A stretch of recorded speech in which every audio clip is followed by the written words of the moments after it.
This happened to me back in the summer of 2015. The bus and the metro were always crowded with people, and it was kind of uncomfortable for me. So I would get a taxi to go to my school.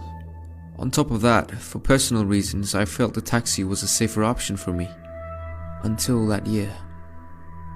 I woke up at 6 AM as usual.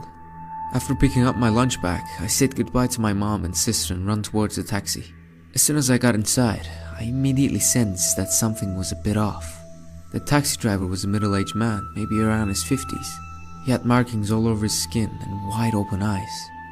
And I could see his mouth was full of scratches. He even looked and smelled like he didn't take a shower for a long time. Although all of his behavior gave me goosebumps, I tried to ignore it. He then started driving his car so fast that I felt like someone was chasing him. Driving frantically, he tried to talk to me about school, but I kept giving him short answers. When we were finally close to the school, he didn't slow down and I was terrified.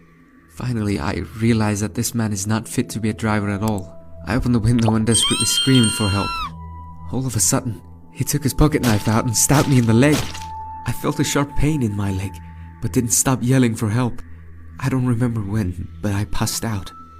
When I woke up again, I was still in the same car, but the driver wasn't there anymore. I could see police cars and cops around the taxi.